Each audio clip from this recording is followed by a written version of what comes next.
Single clarification Madhu.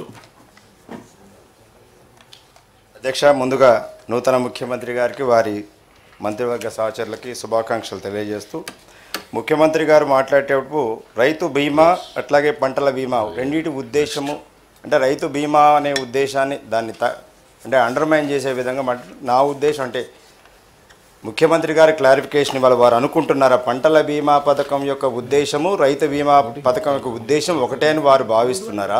ఎందుకంటే రైతు బీమా అనేటువంటిది ఇట్స్ డిఫరెంట్. కాబట్టి రైతు బంధు అధ్యక్షులుగా మీరు పనిచేశారు కాబట్టి రైతులకు ఎంతో ఉపయోగమైనటువంటి అది ఎందుకంటే రాజకీయాలకు అతీతంగా రైతుల కోసం చెప్పింది ఏ విధంగా చనిపోయినటువంటి దాన్ని. ఎందుకంటే నా సొంత బ్రదరు పంటల బీమా పథకం ఉంది ఆయన, కానీ ఈ పథకం లేనప్పుడు ఎలుగొడ్డు దాడి చేయడం వల్ల చనిపోయాడు.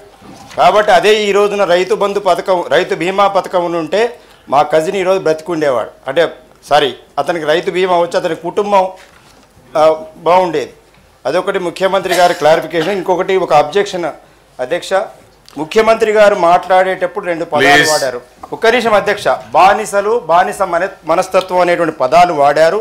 దయచేసి వాటిని రికార్డు నుంచి తొలగించవలసిందిగా కోరుతున్నాం. ఎందుకంటే బీయింగ్ ఏ ఎడ్యుకేటర్ అందరం ఇక్కడ వారి సహచరులు మేము కూడా ఎమ్మెల్సీలుగా ఉన్నాం, ఎమ్మెల్యేలుగా ఉన్నాం.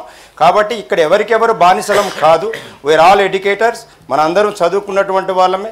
బానిసలు అనేటువంటిది ఒక పెద్ద పదం అధ్యక్ష, అది కరెక్ట్ కాదని నేను అనుకుంటున్నాను. దయచేసి ముఖ్యమంత్రి గారు కూడా పునరాలోచించుకోవాలని విజ్ఞప్తి చేస్తున్నాను అధ్యక్ష.